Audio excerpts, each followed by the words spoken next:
Le Sénégal a commencé sa production de pétrole. Félicitations, bravo, bravo.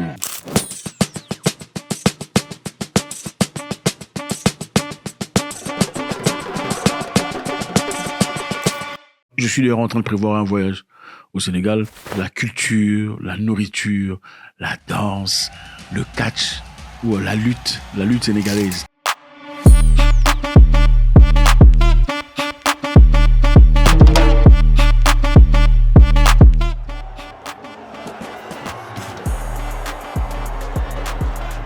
Très intéressant cette lutte sénégalaise. Je pense que beaucoup de gens qui se prétendent hommes forts et femmes fortes devraient partir au Sénégal et se faire de l'argent à travers cette lutte. C'est quand même très bien de voir une population qui chérit sa culture au point où on finance de l'argent pour permettre à ces lutteurs de pouvoir se faire une vie, de se faire de l'argent. Donc le Sénégal a inauguré son premier champ de pétrole offshore et entre dans une nouvelle ère économique. Une nouvelle ère évidemment, c'est un nouveau jour. Personne ne s'y attendait. Le champ pétrolier de Sangomar, situé à environ 100 km au sud de Dakar, marque le commencement d'une ambitieuse aventure énergétique pour le Sénégal. Les premières extractions de ce champ en eau profonde ont été réalisées par une compagnie australienne, Woodside Energy. C'est très bien, une compagnie australienne qui vient en Afrique, précisément au Sénégal pour commencer un business. Mais je pense que dans l'avenir, ça fera du bien de voir les Africains produire, développer, exploiter et consommer les produits africains. J'espère qu'on y arrivera un jour. Cette opération historique vise une production quotidienne de 100 000 barils. 100 000 barils au Sénégal. C'est très fort, c'est très grand. C'est vrai que ce n'est pas tout à fait au niveau du Nigeria ou de l'Algérie, à 800 000 barils, mais c'est déjà beaucoup pour commencer. Et certainement, beaucoup d'experts pensent qu'avec le temps, on ne sait pas. On pourra peut-être découvrir plusieurs puits déjà. On en a découvert 23 en utilisation. On pourra peut-être découvrir d'autres puits de développement et cela poussera évidemment le niveau de barils de monter. Donc ça sera beaucoup plus que 100 000 barils.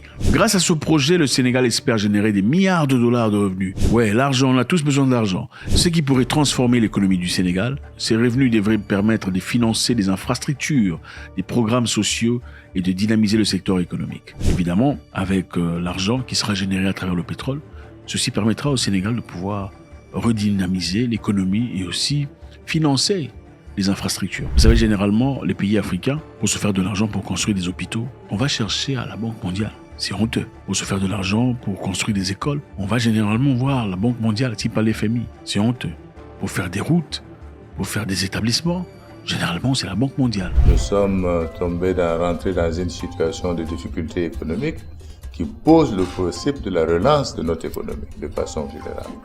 Dans la mesure de l'imbrication des économies, notre pays a été affecté.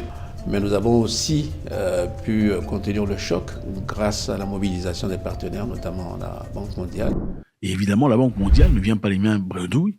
La Banque mondiale vous dit comment il faut gérer votre économie. Il vous dicte comment gérer cet argent. Et sinon, d'abord, pour commencer, on vous demande d'être démocrate. Et être démocrate, d'après eux, c'est remplir les critères, selon eux, de la démocratie. Entre autres, il faudrait aussi quelque part accepter papa, maman. Si papa n'est pas accepté, vous n'êtes pas démocrate. C'est exactement ce qui s'est passé en Ouganda. Ils ont été ravis de leur capacité de pouvoir exploiter ce qu'ils ont comme richesse parce qu'ils ne sont pas papa, c'est-à-dire qu'ils ne sont pas démocrates. C'est pas une démocratie moderne, à l'instar des pays occidentaux. Il me semble que le sujet des homosexuels a été introduit par des groupes occidentaux arrogants et sans vergogne qui aiment venir dans nos écoles pour enrôler de jeunes enfants dans l'homosexualité et le lesbianisme. Ce qui est important à retenir ici est que le gouvernement du président Faye est un gouvernement déterminé à faire les choses bien. Ils ont carrément dit de leur arrivée qu'il fallait revoir les contrats établis sur beaucoup de secteurs, y compris le pétrole. Évidemment, en revoyant ces contrats, on va essayer de rétablir les intérêts du Sénégal. On va s'assurer que le Sénégal gagne au maximum de ses possibilités. Parce que généralement, quand on négocie les contrats, le bénéficiaire numéro 1 est souvent celui qui vient avec l'argent. Dans ce cas-ci, comme c'est un gouvernement jeune, qui comprend tout à fait que les intérêts doivent plutôt être des intérêts des Sénégalais en général, ils ont certainement revu ce contrat comme ils ont prévu pour établir un certain équilibre. Le Sénégal, sous mon magistère, sera un pays d'espérance, un pays apaisé, avec une justice indépendante. On ne va pas non plus faire semblant. Il y a des investisseurs qui ont investi beaucoup d'argent pour mettre sur pied cette capacité d'exploitation. Ils doivent se faire de l'argent. Ils doivent voir leur intérêt. mais le peuple sénégalais aussi, dans le fond, doit se retrouver. Et ça, c'est très important. En parlant de pétrole, ceci nous emmène aussi au Niger.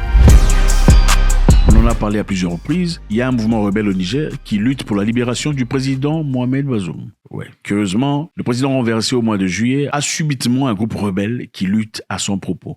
C'est très intéressant. Et ce groupe rebelle a annoncé avoir mis hors usage dimanche un important trochon de l'aéroduc acheminant le pétrole brut nigérien vers le port du Bénin. Donc les amis, on a parlé à plusieurs reprises sur l'aéroduc nigérien. Et autant les gens s'inquiétaient sur l'attaque qui viendrait peut-être du Bénin. C'est quand même bizarre de voir que cette attaque vient de l'intérieur. On ferait tout pour renverser le Niger et rétablir Mohamed Bazoum qui clairement a été aimé par certaines personnes. Très intéressant. Dans la nuit du 16 juin, le Front patriotique de libération, ça c'est le groupe de rebelles qui est établi à libérer M. Bazoum, a mis en exécution sa menace en menant hors usage important le tronçon de pipeline à titre de premier avertissement. Leur objectif évidemment, l'entreprise chinoise prête à investir 400 millions de dollars dans ce projet doit retirer cet argent. C'est ce qu'ils veulent. Et ça, ce n'est qu'un avertissement.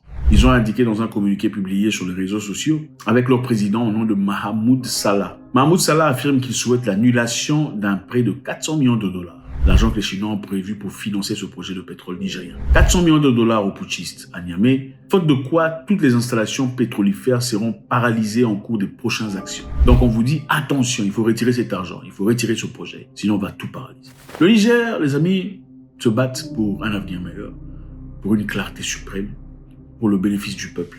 Mais quelque part, il y a des gens qui se battent aussi pour le renforcer, les enfoncer encore plus profondément dans un pétrin total. Qui sont ces personnes?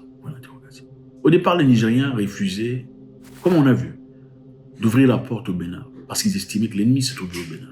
Est-ce que l'ennemi se trouve seulement au Bénin? Point d'interrogation. Ou bien l'ennemi est assez malin et ont des capacités extraordinaires, peut-être de parachuter les gens pendant la nuit, qui en seraient capables dans le Niger, et pour méticuleusement faire cette basse besogne.